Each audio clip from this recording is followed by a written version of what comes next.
Hey everybody, Tony Pressure Washing Depot located here in Homosassa, Florida. Had a good question raised today, and the question was, well, when you're cleaning a home and you start noticing like hard water staining or rust that you need to remove, do you just clean it or do you take it to the customer to get them to pay more for doing the job?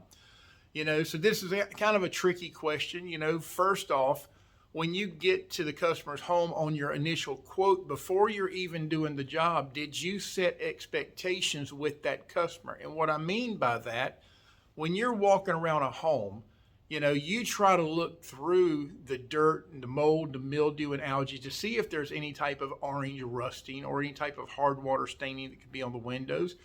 And don't even be afraid to walk up to actually look at it closer while you're with the customer. I mean, you're trying to see what you can do for that customer.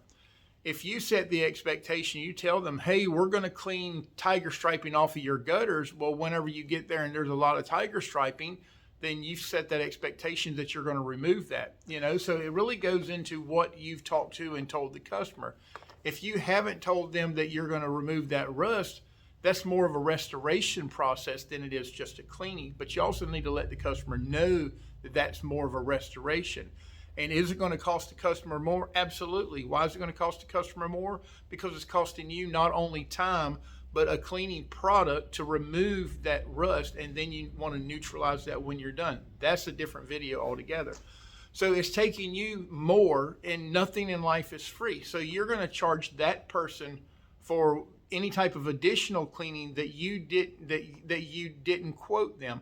But you also, when you're on that initial quote, you want to write down what all you plan on doing with them. So say you're walking around a home, you start at one of the sides of the home, you start walking around the back and you notice there's rust, point that out, say, hey, do you want us to take this rust off as well, or just clean the dirt, the mold, mildew, and algae? You have to look at that so you can set that expectation with the customer to see what the customer actually wants. And if it is rust removal, then I would charge an additional amount for rust removal, because nothing is free. And you're not trying to make friends with the customer unless you really want to try and make friends with them. That's up to you. I hope that makes sense to you. One of the big things I like to do is I'm a person, I like to note everything. I like to write down details of the home. When I first walk up, if there's anything that I need to move, so whenever my guys get to the location, or I got to the location, we'd already have a heads up because of the notes that I would take. We've all been to restaurants and we've had this waitress that'll stand there with her arms behind her back trying to memorize your order. And almost 100% of the time, if you have more than one or two people in your party, it seems like somebody's order was always screwed up.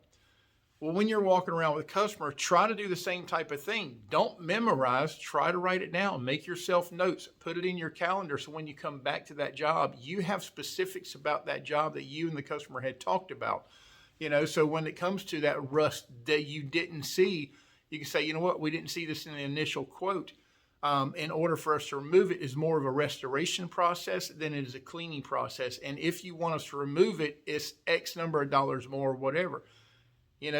Then you also have to determine, is this a lifelong customer or is this a one and done? What I mean by that is, are you going to come back every 6 months, 9 months, or 12 months and clean something on this person's house? Or has this house not been cleaned in 40 years and this is probably the last time you'll ever see them? So it really depends on that type of scenario also. If it's going to be a repeat customer that you can remove that little bit of rust with a little bit of whatever you use for cleaning that, what is the cost if you're going to lose that customer and you could potentially get them to come back every, 2-3 times a year? Or is it going to be a one and done and you can afford to lose them after this job? That's something you have to think about, but that's what I would do. I would actually, if it was me, I'd point it out to the customer. I'd actually say, you know what, this is more of a restoration process. If you want us to clean it, it's this price, unless I'm trying to win that customer for the next, 10, 20 years. Tony Pressure Washing Depot, once again, like, share, subscribe, and all that good fun stuff. Check out our website, www.pressurewashingdepot.com. Have a good day. Appreciate you.